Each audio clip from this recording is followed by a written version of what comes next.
கல்யாண மேடையில அபசகுணம்னு பேசினவங்க முன்னாடி ஒரு பழைய பட்டுப்புடவைய வச்சு தாத்தா செஞ்ச சம்பவம்.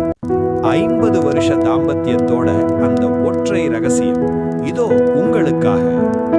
பரபரப்பான கல்யாண வீடு. மதுரைக்கு அருகிலுள்ள ஒரு பெரிய பாரம்பரிய வீடு. எங்கு பார்த்தாலும் மாவிலை தோரணங்கள், மல்லிகைப்பூ வாசம் மற்றும் நாதஸ்வர இசை. அந்த வீட்டின் மூத்த பேத்தி அனன்யாவிற்கு இன்று திருமணம். வீடு உறவினர்களால் நிறைந்திருந்தாலும் ஒரு பக்கம் சொத்து தகராறு, இன்னொரு பக்கம் வரதட்சணை பேச்சு என சின்ன சின்ன சலசலப்புகள் ஓடிக்கொண்டிருக்கின்றன. இதை பார்த்து கொண்டிருந்த அனன்யாவுக்கு திருமண பந்தத்தின் மீதே ஒரு பயம் வருகிறது.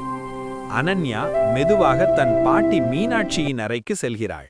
அங்கே மீனாட்சி மிகவும் பழைய ஆனால் பொலிவு குறையாத ஒரு காஞ்சிபுர பட்டுப்புடவையை வருடிக் கொண்டிருக்கிறார்.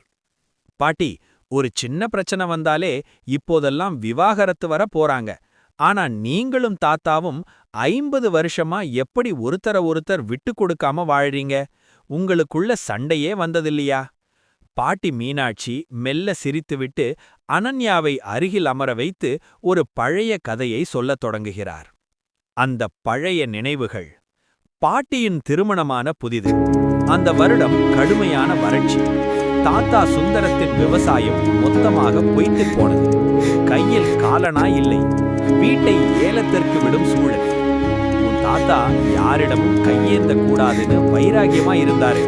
அன்னைக்கு ராத்திரி அவருக்கு தெரியாம என் கழுத்துல இருந்த தாலிச்சங்கிலிய தவிர மத்த எல்லா தங்க காசுகளையும் கழட்டி ஒரு துணியில முடிஞ்சு வச்சேன்.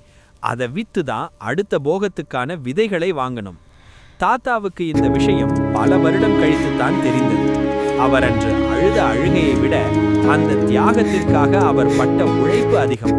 அடுத்த 5 வருடம் இரவு பகலாக ஆலை வேலைக்கு சென்று தான் இழந்த நகைகளை விட 1 மடங்கு அதிகமாக மீனாட்சிக்கு மீட்டு தந்தார். அந்த உழைப்பில் வாங்கியதுதான் இந்த பரம்பரை பட்டு. திருமண மேடையில் ஒரு திருப்புமுனை. திருமண நேரம் நெருங்குகிறது. மாப்பிள்ளை வீட்டிலிருந்து கொண்டு வந்த நவீன டிசைனர் புடவை எதிர்பாராத விதமாக சடங்குகளின் போது கிழிந்து விடுகிறது. மாப்பிள்ளை வீட்டார் பதற்றமடைகிறார்கள். அனன்யா அழத் தொடங்குகிறாள். அபசகுணம் என உறவினர்கள் முணுமுணுக்கிறார்கள். அப்போது தாத்தா சுந்தரம் மெதுவாக மேடைக்கு வருகிறார். தன் கையிலிருந்த அந்த பழைய பட்டுப்புடவையை அனன்யாவிடம் கொடுக்கிறார். இது வெறும் பட்டு துணி இல்லம்மா, இது ஒரு வரைபடம். நாங்க எங்கெல்லாம் தடுக்கி விழுந்தோம், எப்படி ஒருத்தர் தாங்கி பிடிச்சோங்கிற வரைபடம். ஒரு கல்யாணம் தங்கம் வைரம் போடுறதால ஜொலிக்காது. கஷ்டம் வரும்போது ஒருத்தருக்காக ஒருத்தர் கொடுக்கிற தைரியத்துல தான் ஜொலிக்கும். அனன்யா அந்த 50 வருட பட்டுப்புடவையை உடுத்தி கொண்டு மேடைக்கு வருகிறாள்.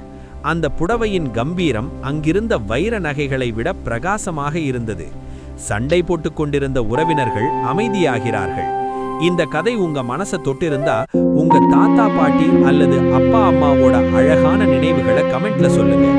நிஜமான காதலும் தியாகமும் இன்னும் உயிரோடு இருக்குன்னு நம்புறவங்க இந்த வீடியோவை ஒரு லைக் பண்ணிட்டு உங்க ஃபேமிலி குரூப்ல ஷேர் பண்ணுங்க.